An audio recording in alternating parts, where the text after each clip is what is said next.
A rallying cry from Detroit's Glazer Elementary School. It's one of 26 public schools the city wants to turn into a charter school to help cut the school district's $327 million deficit. This is a principal's dream right here at Glazer. A principal's dream? It's a principal's dream. But Glazer's principal doesn't want to see her school chartered. I like that butterfly too. You did a good job.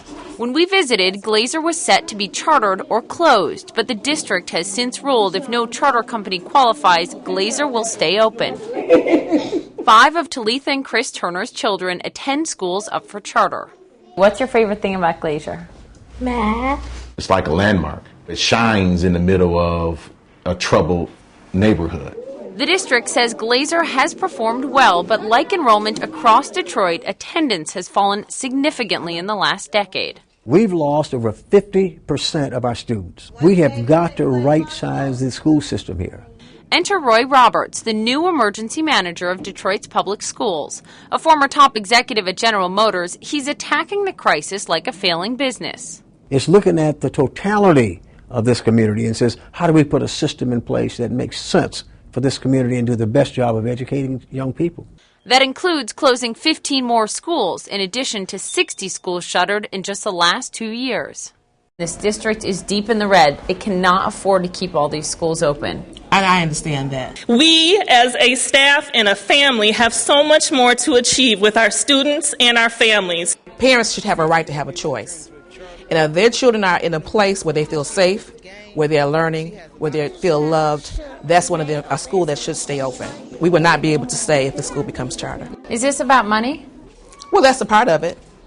It's a part of it. Who wants a $30,000 or $40,000 pay cut? By chartering schools, the district no longer bears their cost, but charter schools must operate more efficiently with the limited state funds they get. According to a Western Michigan University study, charter schools tend to pay lower salaries. We're not doing it to cut teachers' pay.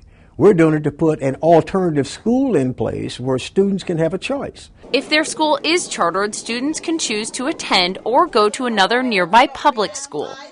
A 2010 study commissioned by the Department of Education found charter schools are neither more or less successful than public schools in improving student achievement, though in some subjects, charter schools have had a more positive effect on low-income students in large urban areas. What about turning Glazer into a charter school? It wouldn't be the same because I don't know who would come in and teach them.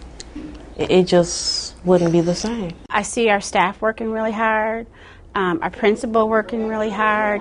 We're constantly looking at the data, assessing where the kids are, providing opportunities, activities, strategies to build those kids where they're weak. So, I'm here down in the fight. And we're fighting, and we see kids improving. Do you think you're going to win this fight? We hope so.